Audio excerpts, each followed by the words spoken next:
Coucou YouTube, bonjour à tous, bienvenue sur Monsieur A Super Life. Aujourd'hui, je ne vais pas vous présenter une moto qu'on m'a prêtée ou une moto qui vient de sortir ou autre. Aujourd'hui, je vais vous présenter ma moto que j'ai depuis maintenant plusieurs années, que je vous avais jamais présentée jusqu'à présent. En fait, si vous voulez, je pars du principe que vous dire que j'ai telle moto, mais pas vous la montrer, pas faire du contenu avec, ça n'a aucun intérêt si j'en parle pas. Cette année, c'est différent. Cette année, on va partir en vacances ensemble, on va faire des voyages, on va faire des road trips, on va aller en Allemagne, on va aller sur les plages de Normandie. Et il y a plein de petites choses comme ça qui se préparent. C'est peut-être mon âge avancé, tu sais, je vieillis, la trentaine a été passée il y a quelques années. Et je sais pas, j'ai envie d'aventure, tu vois. Donc j'ai acheté une moto en lien avec ça. Pour ceux qui débarquent sur Monsieur A Super Life, ça fait plus de 10 ans que j'ai mon permis moto, ça fait 11 ans précisément. Et là j'entame ma 12e année. Et accessoirement, j'ai eu des roadsters. J'ai commencé avec un ER6F. Après ça, j'ai eu un Versys 1000. Après ça, j'ai eu un Z1000. Après ça, j'ai eu un GSXR. Après, j'ai eu une Vulcan. Après, j'ai eu une Ducati Diavel. Et maintenant, je roule un R1200 GSA BMW édition 30e anniversaire. Pourquoi j'ai passé le cap de la cinquantaine en une vidéo? Pour une raison toute simple. Je roule peu. Je n'ai pas l'occasion de rouler souvent la semaine. Par contre, quand je roule maintenant, je veux partir à l'aventure plusieurs jours, 3, 4, 5, voire plus d'une semaine, chose que j'ai déjà fait l'année dernière. Et donc du coup, mon choix s'est porté sur un GSA, R1200 GSA. Je vais vous présenter un petit peu ma moto aujourd'hui. Et pour ceux que ça intéresse, je vous ferai une vidéo complète sur cette moto. Parce qu'en l'occurrence, certes, elle a quelques années. Certes, elle a un petit peu de bornes. Vous allez voir, c'est une moto qui a pas mal de kilomètres.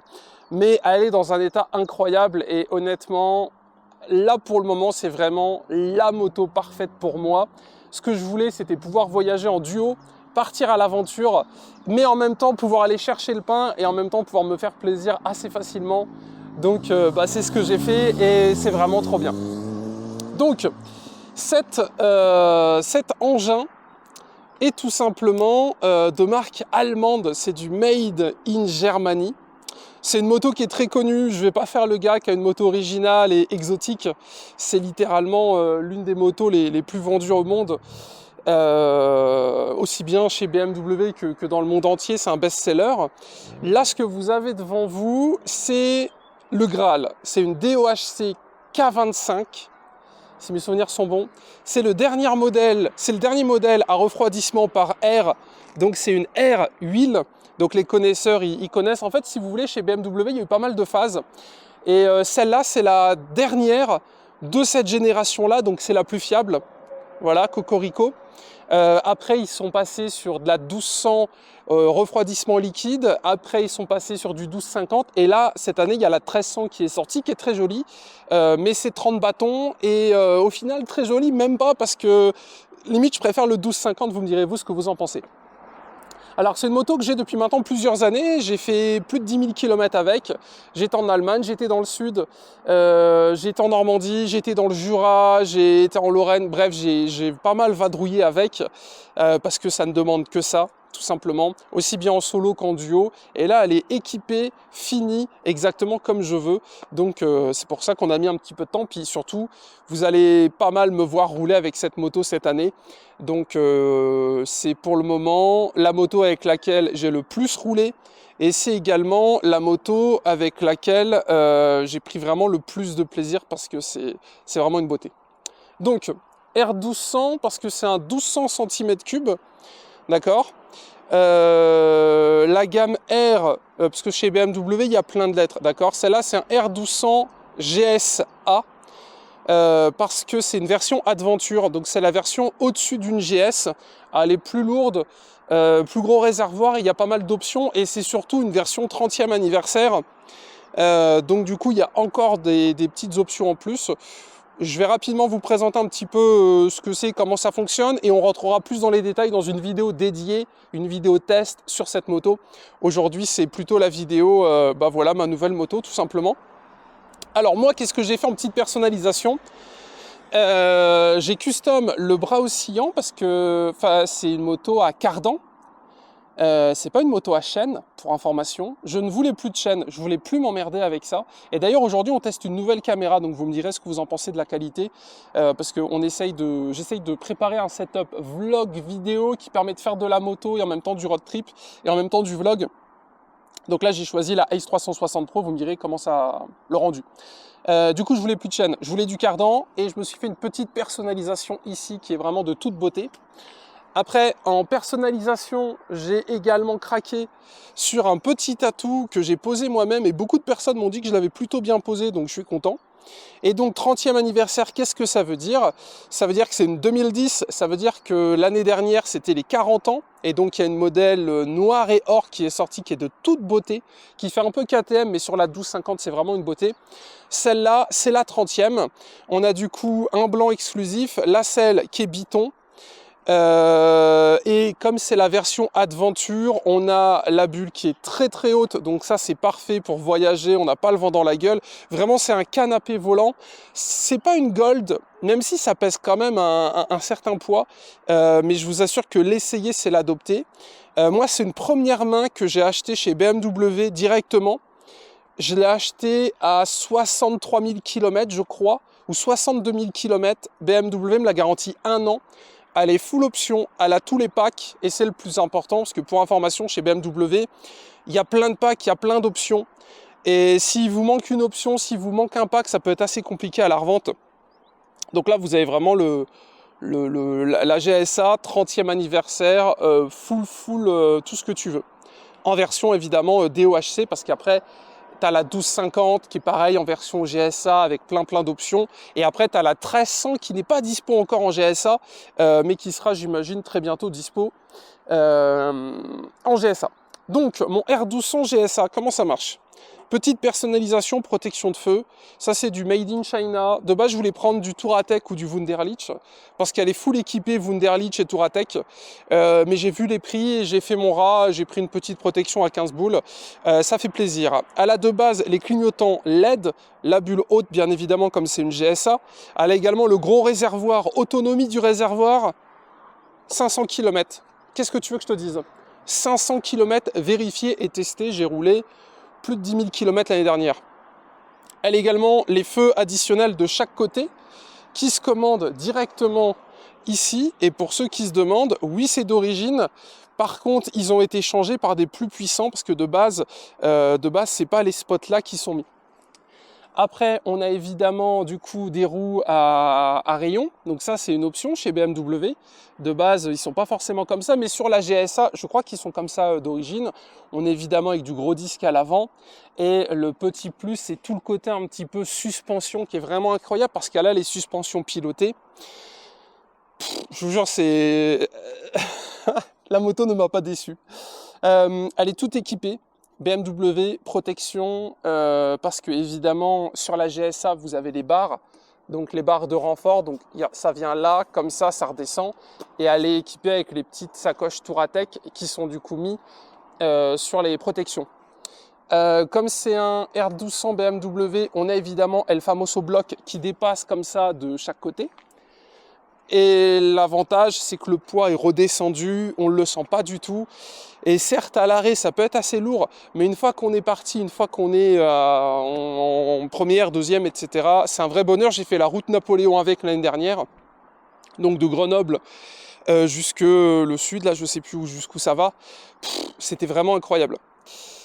Après, au niveau des instruments, alors... Qui dit 2010 dit les anciens compteurs, entre guillemets, parce qu'elle a eu pas mal de phases, la GS évidemment. Et moi, donc j'ai la dernière phase en version anniversaire, mais c'est pas la dernière R1200, parce que la R1200 a évolué après, avec l'échappement qui change de côté. Bref, c'est un petit peu compliqué, donc je vais pas rentrer dans les détails, mais pour faire simple, on a du coup un compteur old school avec des aiguilles. On a, que j'ai rajouté, et ça je l'ai depuis ma première moto, donc ça fait 12 ans que cette sacoche me suit et elle a un petit peu évolué, elle a un petit peu pris dans la gueule, mais je l'aime toujours autant. Et pour info, ça très bientôt, ça devrait être échangé par un CarPlay. Si ça vous intéresse, abonnez-vous à la chaîne, je vous le présente très bientôt. On reconnaît également ma version par rapport à son feu. Donc c'est les feux, c'est pas les premières phases, mais on est quand même sur des feux qui commencent à dater un petit peu. Il y a de l'aftermarket, les Chinois font de l'aftermarket là-dessus. J'avoue, j'ai pas osé les changer, et qui plus est, on parlera très bientôt du contrôle technique moto. Donc là, elle est vraiment toute d'origine, j'ai pas voulu toucher quoi que ce soit. Au niveau des commodos, on a donc les poignées chauffantes. Je vous laisse admirer la qualité des boutons. La moto à 73 000 km. Est-ce que c'est clair pour tout le monde? 73 326. On pourrait dire que c'est beaucoup, que voilà, une moto passée 50 000, on n'achète plus. Écoutez, on fera une vidéo également là-dessus, parce qu'il y a de très bonnes affaires à faire sur des bécanes qui sont fiables, avec un entretien et pas 40 et pas de 40 propriétaires. Il y a moyen de faire des choses assez bien, parce que je vous le rappelle, moi j'ai réussi à trouver une pépite première main. Donc première main, ça veut dire qu'il n'y a qu'un seul propriétaire avant moi qui l'a acheté neuve chez BMW. Full entretien BMW, elle a tous ses tampons, tous ses rappels, tout ce qu'il faut BMW, ce qui est assez rare. Et en plus de ça, je l'ai eu chez BMW et j'ai eu 1 an de garantie avec, donc ils m'ont garanti 1 an une moto qui avait plus de 60 000 km. Mais en fait, c'est juste increvable quand les entretiens sont faits en temps et en heure. Et moi, je l'ai acheté avec une révision complète, les pneus neufs directement chez BM. Donc honnêtement, j'étais super ravi et je l'ai appris qu'après, mais c'est une version anniversaire. Ça garde une cote, pour information, pour un modèle comme ça, en version GSA, 30e anniversaire, c'est entre 7 et 10, donc 7000 et 10 000. Ça va évidemment dépendre du nombre de kilomètres. Est-ce que vous avez les valises ou pas? Est-ce qu'il y a encore tout? Est-ce qu'il y a un historique complet, etc. Donc ça cote quand même pas mal, hein, parce que entre 7 et 10, on a des motos neuves chez Honda ou Kawasaki. Ben là, on est sur un 1200. R1200 GSA, donc du coup ça pique un peu plus, mais ça garde une vraie cote, hein. Pour ceux qui se demandent, même une bécane avec 100 000 bornes, ça vaut pas 1 500 € sur le bon coin. On a dans les petits trucs sympas les suspensions pilotées qu'on va pouvoir régler si on est seul, à deux, chargé, si on fait du tout-terrain, de l'off-road, etc. On a l'ABS évidemment, l'ASC, les informations. Truc rigolo, c'est que les clignotants, le clignot droit, il se passe ici, le clignot gauche, il se passe ici. Toi, tu n'as pas un commodo pour les deux. C'est la main gauche clignotant, la main droite clignotant. Donc ça, c'est quand même assez rigolo. Et après, dans les petites infos sympas, on a évidemment les poignées chauffantes sur 2 niveaux et ça chauffe vraiment à fond. Là, c'est pour démarrer la bête. Et après, au niveau des infos, la clé Alvala. Et moi, je me suis fait un petit plaisir. J'ai mis une petite sacoche ici, ce qui me permet de mettre mon téléphone, de mettre des papiers, de mettre le ticket de péage, de mettre des stylos, une petite barre de céréales, de mettre des clés de garage. Enfin bref, il y a plein de conneries. Ça, c'est vraiment super cool. Ça vaut une dizaine d'euros. Pareil, ça existe chez Wunderlich ou Touratech. Moi, j'en ai pris une sur Amazon. Ça fait le café. J'ai évidemment les grosses protège-mains de la GSA. Rétro d'origine, on voit super bien dedans. Et là, c'est des vrais rétros. Regardez comme vous êtes beaux. Génial. Je les ai pas changés, évidemment. Donc, mes petites sacoches qui permettent de mettre des petits soucis. El Famoso bloc qui ressort sur le côté. Regardez-moi l'état du bloc. La moto a 73 000 km.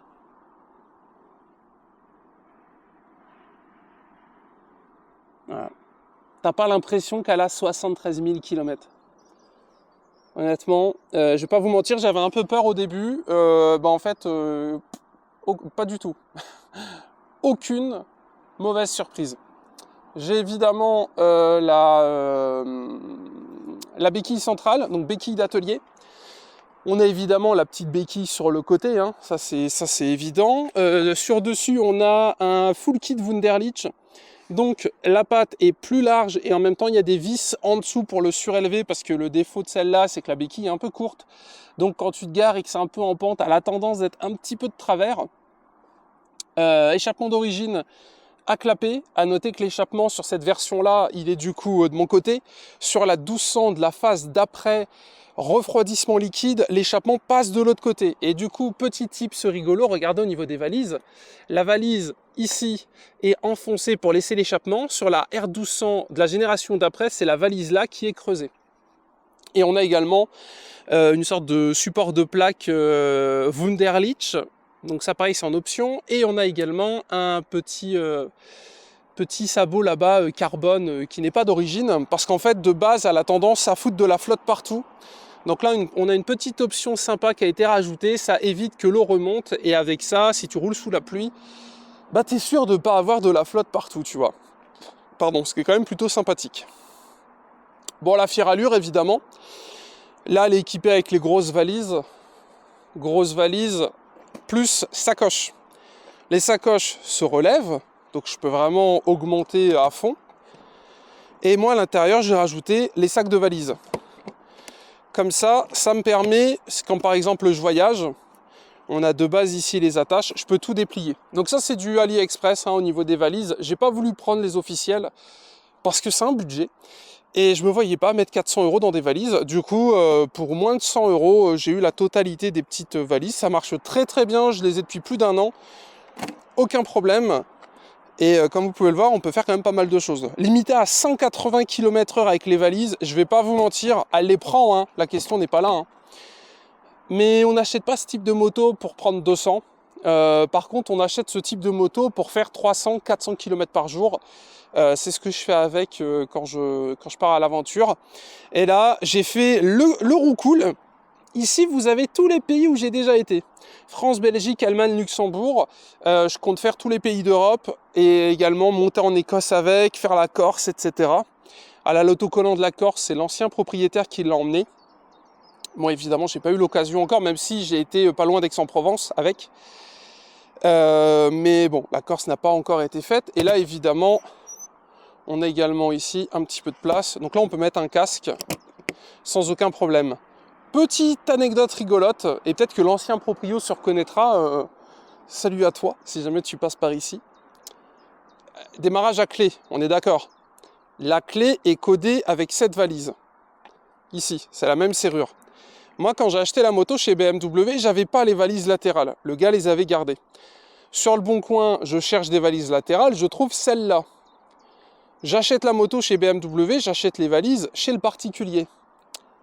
Vous savez quoi? C'était sa moto. Ce qui veut dire que j'ai les clés codées à ma clé de compteur. Donc j'ai une clé pour démarrer la moto et cette clé me permet d'ouvrir toutes les valises. Voilà, le monde est tellement petit que si jamais tu passes par là, sache que j'ai continué à rouler, j'en suis toujours ultra satisfait et elle n'est pas à vendre. Je la garde parce que c'est introuvable. Première main, entretien BMW, 30e anniversaire, full option, il manque rien, elle est entièrement d'origine, c'est un vrai bonheur. C'est vraiment un bonheur, j'en suis totalement amoureux. Par contre, 1m80 minimum, 1m85 conseillé, elle est limite trop haute pour moi, j'ai du mal à avoir les deux pieds par terre quand elle est en suspension haute. C'est un tank, ça pèse lourd, c'est très large. Au niveau des cuisses, on est super écarté. Par contre, qu'est-ce que c'est confortable. Et pareil pour la passagère. On a une vraie place pour poser son cul. Tu as un vrai dossier, tu as des poignées de chaque côté. Pour vous dire, des fois, je prends des femmes derrière. Elles s'endorment derrière, pour vous dire. Tellement c'est confortable. Alors que par exemple, sur certaines motos, tu vas pas t'endormir, tu vois. Faut que tu restes accroché. Là, en fait, tu es tellement posé que tu peux tomber et t'endormir directement, quoi. Donc voilà un petit peu pour les bestiaux. Du coup, l'anecdote de fou, c'est que j'ai racheté les valises de la moto au proprio sans savoir que j'avais racheté sa moto, donc c'était trop bien. Et l'avantage, c'est que du coup, j'ai économisé un codage de clés et que j'ai réuni les morceaux de la famille, tu vois. On est du coup en clignotant LED d'origine, pour information, donc ça c'est quand même plutôt pas mal. Et après, voilà, je sais pas si vous avez des questions, écoutez, n'hésitez pas, on va mettre la GoPro, on va aller faire un petit tour, je pense que ça peut être sympa. Et très bientôt, je vous ferai une vidéo test, review dessus, où je vous expliquerai tout comment ça marche. Là d'ailleurs, j'ai fait une petite custom, j'ai payé BMW pour qu'il me rajoute un allume-cigare. Comme ça, je peux directement recharger mon téléphone d'ici, parce qu'avant, en fait, j'utilisais mes valises où je mettais une recharge de téléphone dedans, et en fait avec l'USB ça allait taper au niveau du compteur, vous savez, voilà, ici je mettais une batterie et avec un câble j'allais alimenter mon téléphone. Maintenant j'ai plus besoin de faire ça parce que j'ai d'origine la petite pièce là-bas. Et du coup, bah parfait, là je peux partir autant de temps que je veux. Et d'ailleurs, je pars la semaine prochaine en road trip. C'est pour ça que je vous la présente maintenant. Parce que dans une semaine, on part à l'aventure. Voilà. Bah écoutez, abonnez-vous à la chaîne. N'hésitez pas à mettre un petit pouce bleu si vous êtes motard ou si vous allez devenir motard. Et si vous êtes intéressé par un GSA, bah, n'hésitez pas à me poser des questions parce que je vais bientôt vous faire une review complète de cette moto parce qu'elle a plein d'options, plein de petits trucs sympas que je ne vous ai pas présentés aujourd'hui. Ça sera pour une prochaine vidéo. Bref, on fait un petit peu de GoPro et puis on se laisse là-dessus. J'espère que ça vous a plu. Salut YouTube. Et puis écoutez, à l'aventure. Regardez le temps qu'on a en plus là. Eh ben, on est parti pour le petit tour en GoPro. Donc j'espère que ça vous plaira. Pour ceux que ça intéresse, je vous ferai une vidéo test de cette moto plus tard, bien évidemment. Donc n'hésitez pas, si vous avez des questions, des interrogations sur le modèle, à les poser dans les commentaires. Cette vidéo, c'est uniquement là pour un petit peu présenter la belle, tu vois, histoire que voilà, pour tous ceux qui voulaient savoir qu'est-ce que j'ai comme moto, et ben maintenant vous le savez. Pour la petite anecdote, je l'ai depuis maintenant 2 ans. J'ai fait 10, 11, 12 000 km je crois avec à peu près. Cette année je reprévois d'en faire autant, sauf que cette année on va filmer et évidemment Lolo Cocher et tant d'autres m'ont fortement inspiré. Voilà, dans l'idée je vais pas faire du Lolo Cocher, mais voilà, c'est à force de voir des gars voyager, sympa, à force de voir, vous savez, des gars voyager en moto, et j'ai moi aussi envie de vous partager ça. Ça fait 12 ans que ça dure, les vidéos de Monsieur Rasuper, donc j'avais envie de continuer. Alors en rapide, sans trop spoiler ma vidéo test, qu'est-ce que je peux vous dire? Bah écoutez, c'est un 1200 de 106 chevaux. Donc on n'est pas du tout sur le GS le plus puissant du marché. 106 chevaux, il y en a largement assez pour faire ce que tu veux. Le moteur c'est un bonheur en fait, c'est pas compliqué. Il est souple, il est coupleux, en solo, en duo. C'est vraiment un vrai bonheur, c'est un rêve éveillé cette bécane. C'est super confortable, 500 km d'autonomie avec un plein. Tu vois, tu peux facilement arsouiller. Après c'est un 1200, donc bien évidemment ça marche.